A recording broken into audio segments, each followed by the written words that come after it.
Last Saturday, several of us from Troop attended the Pasadena League of Women Voters Climate Change Forum. And truly, the more than 100 of us in the room probably should have been weeping because it was a climate change forum, but there we were, stalwart, concerned citizens and people of faith, community activists, government officials, climate experts and professionals, and none of us wept that day. I don't know, we were had a good game face on. The whole day was actually very energizing. Our very own George Patton gave a compelling presentation about Troop Learning Garden and the ways that our garden combats climate change. Right? It's not only beautiful, though it is stunning right now. There's some purpose behind all those beautiful flowers. One thing, we created our garden to show the public that there are doable climate change actions that regular citizens like you and I can create in our own homes. There's also some climate mitigation strategies at work in our garden, like greening the urban area of Pasadena, and we won an Urban Nature Award by the city of Pasadena. Thank you very much, Mayor Tornick, a few years ago. Thank you, congregation. It encourages us to change our personal behavior. And another goal of our garden is something called promoting carbon neutrality. Such as our congregational activism around the styrofoam ban in Pasadena a couple of years ago. Thank you, Mayor Tornick, for voting like we wanted to on that one. Our involvement with Pasadena 100, which has been encouraging our city to move toward 100% renewables by 2035. And then also the installation of our solar panels, helping us be more carbon neutral here at Troop. Yeah, and being an inspiration for people in our neighborhood and other institutions in Pasadena. Because if we can do it, they can do it also, right? Yes. So at last week's event, there were several other community action groups that spoke about what their organizations are doing to help combat the climate crisis and to help the city of Pasadena live into the climate action plan that they passed. Thank you again, Mayor Tornick, back in 2017 to help curb greenhouse emissions. So it was really exciting to be in that room with over 100 people and to hear all the good work that's going on out there. There was a sustainability officer from the city of Los Angeles, and she talked about the huge range of policy changes and programs that they're putting forth in the city of LA to mitigate climate change. Things like they're experimenting with a new type of pavement that is a different color and consistency from the normal pavement we used. It gets put on and it's white and then it dries to gray. And it helps the area in the summer be 10 degrees cooler than a regular pavement. That was really awesome, and they're trying it out at some of the city parks and other public places.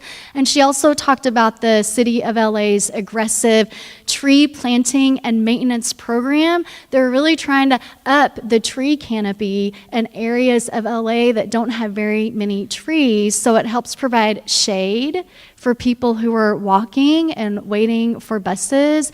And then it also helps with the kind of carbon control in the atmosphere.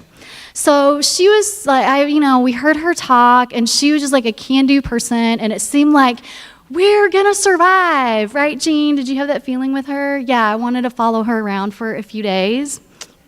Don't tell her that, because that seems weird. I realized that as it came out of my mouth. But she was then followed by a Caltech oceanographer. And his story was a little bit different. His data was a little sobering. He reminded us that since the start of the Industrial Revolution, that we humans have been putting more carbon into the atmosphere than we can possibly process, than our Earth can process. And he said it's really important, yes, for us to change patterns of behavior that lead to unsustainable levels of carbon emissions, but he's like, you know what? That's not enough. And to help us understand, he used the analogy of credit card debt. Don't raise your hand if you've ever been in credit card debt. I don't want to know. I'll be worried. But if you have ever been in credit card debt, you know there's two issues that you deal with.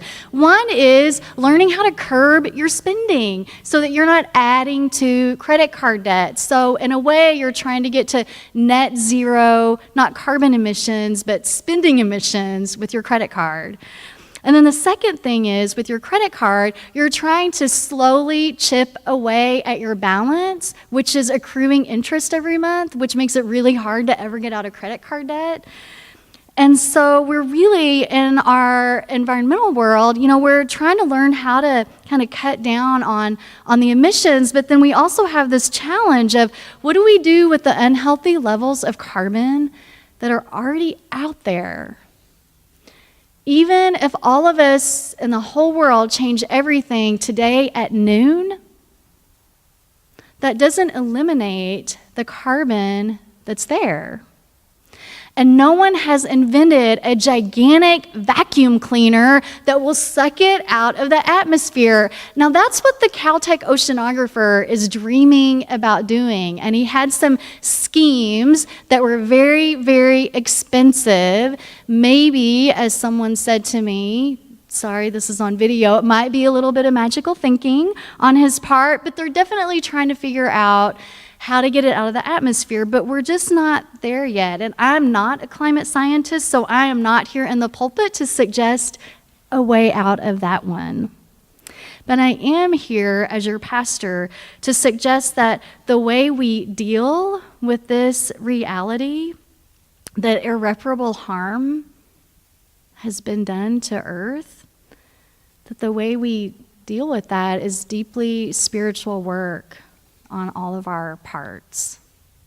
It's not going to help to just ignore it and pretend like it's not happening. This month, we're using the work of Joanna Macy to frame these 30 days for the Earth celebrations. And her work that reconnects uses the image of a spiral to talk about the stages of our engagement with how we come to terms with the harm that's been done and how we don't lose ourselves in grief over that harm, because that's not going to help anything. So the spiral begins in gratitude, and last week I invited you at the end of worship that maybe each day during the week, as you're going about your business, when you see a beautiful tree or one of those flowering shrubs that are everywhere right now, that you might just take a moment and in silence just offer your own gratitude toward that tree, that shrub, offering its beauty up to the world, and also doing its part to try to filter out some of the carbon in the air.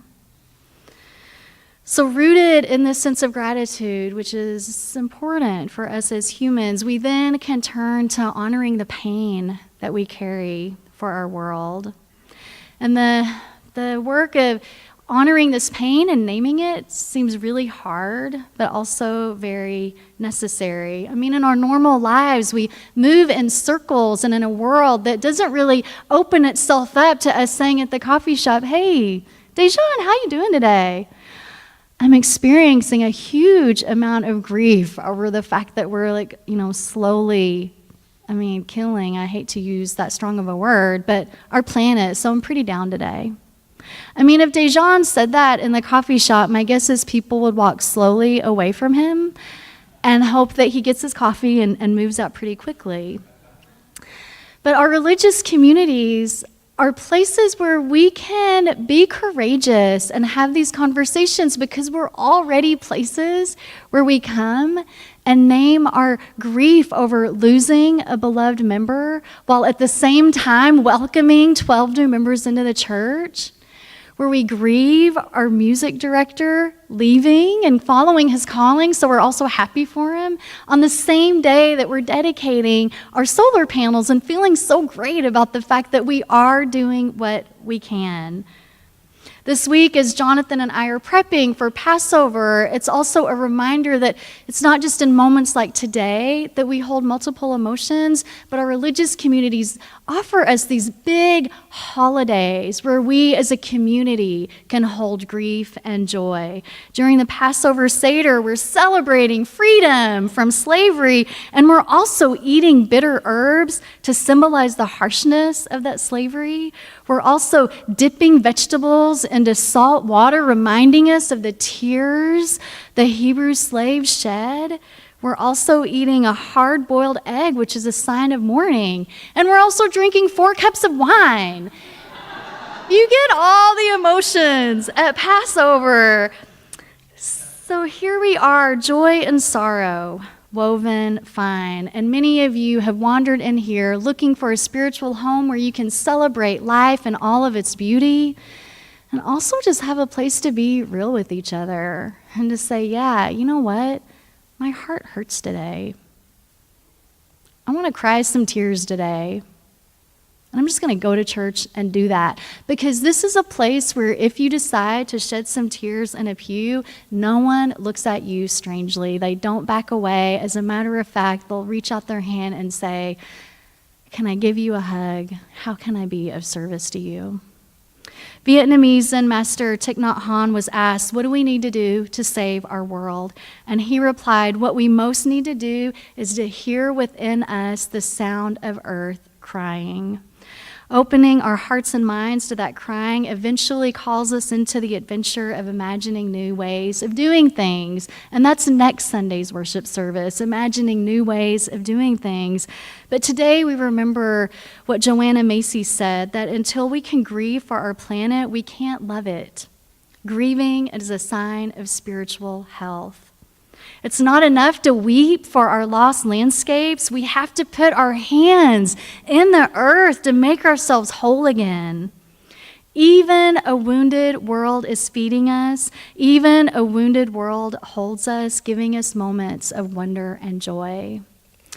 And so I'm not going to send you out in the garden to put your hands in a wounded earth, but I am going to invite you to come down to the altar. We have some photographs of endangered animals and beautiful places on earth that are in danger of being lost. And I invite you to come down to this table just as your body will let you move today, and to take one of those images and to put it up here on this wall. And these images will journey with us through the rest of our 30 days for the earth.